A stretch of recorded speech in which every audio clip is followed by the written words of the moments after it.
Hi, this is Clara, and I'm going to be doing the question and answer video. I filmed the footage for this last week, and it took over half an hour, and I'm going to just try again because I don't have enough time to spend time editing. So here are the questions. Thanks so much for responding. Dean Humble asks, do you have any favorite Shakespeare film adaptations? And I do. I have a lot, and I'd love to make another video just about that, but a couple that I'll mention is the BBC's Hollow Crown. I haven't seen the new ones, only the old ones, but they're wonderful. And I also really like their Shakespeare Retold, if you're thinking more like adaptation. They did one of Taming of the Shrew, which is basically the only way I like that play. Great.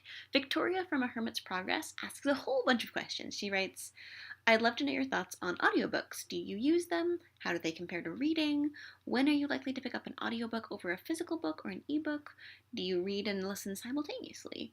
I do not read and listen simultaneously. The only times I've ever really done that is when I was reading something like in Dutch, and then it's super helpful if you're reading in a foreign language to try and listen while you're reading and get the pronunciation right. My favorite times that I've used audiobooks were when I had a long commute, but I generally really love listening to books. I like when people read them to me. I really like listening to audiobooks while I'm doing housework, like chopping vegetables for dinner or tidying up a room or something. Like that's a really happy thing for me. It means that you can read and get other things accomplished, which is a big win-win. You also write, I love your drawings for Finger Puppet Shakespeare, and I'd be interested to hear about your experience with art and crafting. What sort of materials do you like to use? Is there a piece that you're particularly proud to have made? I think you've mentioned before that you're involved in theater, so what kind of things have you done in relation with that? Any favorite memories? I've done a lot with theater. I started acting in theater when I was in high school. I guess when I was a teenager, I started acting with the Shakespeare players in my hometown, and that was really important to me. And I did a lot with theater in undergrad, and a little bit in grad school. I went to grad school for Shakespeare and performance, so there was that part of that program was about putting the plays on stage. And some people were actors or directors in the program. I was much more focused on the academics, but I took some acting classes, took a stage combat class I really enjoyed. I'm really glad you like my drawings. I really like crafting. I feel a bit like a sort of kindergarten level crafter in a lot of ways. I really like potato prints or like cutting paper snowflakes, the sort of projects that you did in elementary school. But I like to make them a little bit more intense than one would do in elementary school. And I feel like the finger puppets are sort of along the same vein, right? That's something you do as a really little kid. But I think that there's a lot to be said for it, and I think that can be very expressive.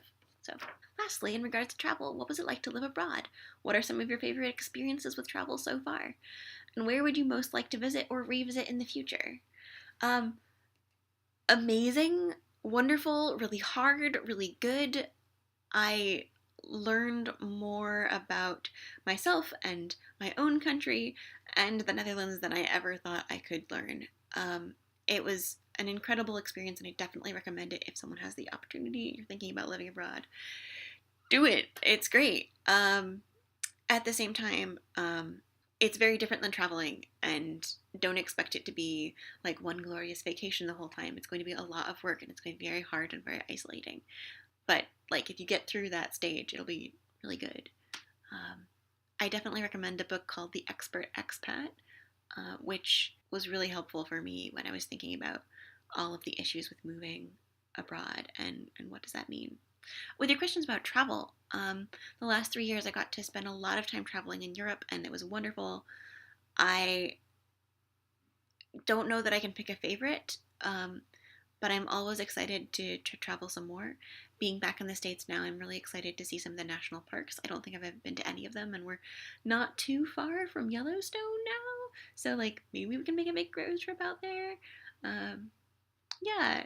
And there's so much more of the world to see. I've been to 2 continents now. Like, there's a bunch more I could see at some point, so who knows? B, a reader asks, while living in the Netherlands, did you come across some Dutch habits that you think are strange? Was there anything in particular you liked about the Netherlands that is different from the US? And are there any strange things Dutch people said while speaking English to you? I'm going to answer the last one first, and that is to say that most Dutch people spoke incredibly good English. I was so blown away and so, like, welcomed by even people at the grocery store speaking to me in perfect, well-articulated sentences. It was really helpful and definitely made me feel more at home. I loved so much about being in the Netherlands. I think the thing that I think about the most is all of the history that's everywhere around me. I wasn't used to having a history going back so far in my like place of living, so that was really exciting, and I miss the biking. As for habits, the habit that I find myself doing here that I picked up there was saying "gefeliciteerd" or like congratulations with like many more situations than one would say it in the US. Like we don't say congratulations when someone you know has a friend who has a birthday. And I think it's really happy. So I keep stopping myself from like saying it here too. Michael from Knowledge Lost asks about my experience with books in translation. I think that goes along with it.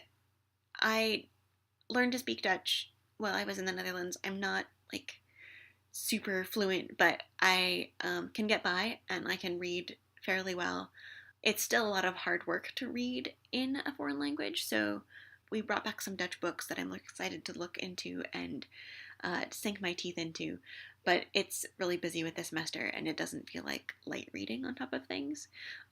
In general, reading books in translation, I struggle, and I feel like I don't know, looking through the wrong end of a telescope or something sometimes. Like, I'm seeing all the stuff, but it's a little distorted, and I'm like, but I don't like that about myself. I'd really like to be a person who reads a lot in translation. And I'm really impressed by, is it Anne Morgan? Did her project while she was reading a book from every country in the world. And that seems really inspiring to me. Tortoise Dream asks, does your What Good Are the Arts class include the question of government funding for the arts? Yes. One of the things we've been talking about is the value of the arts. And one of those ways you can measure that value is monetary value and what people are willing to spend on it. So we haven't specifically talked about government funding of the arts, but like why should this be funded is like very central to the course. What do I do to relax during a tough semester? I like to crochet, I like to craft, I cook, although I don't necessarily always find that relaxing. And I watch TV. Have I read The Millionaire and the Bard by Andrea Mays? No, but it sounds great. And was Shakespeare the J.K. Rowling of his time?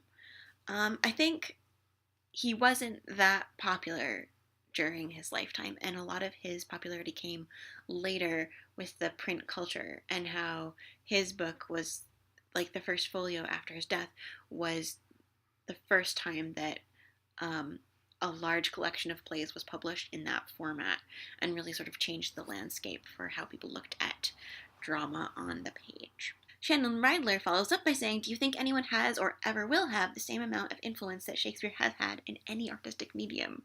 I'm inclined to say, no, Shakespeare is just the best, but I know that I am biased about this. So I don't know whether I think anyone has had this kind of influence. Like, I'm sure there's certainly like political or religious figures who have had a greater influence, but I'm not sure if I can think of anyone who's had a greater influence on the arts.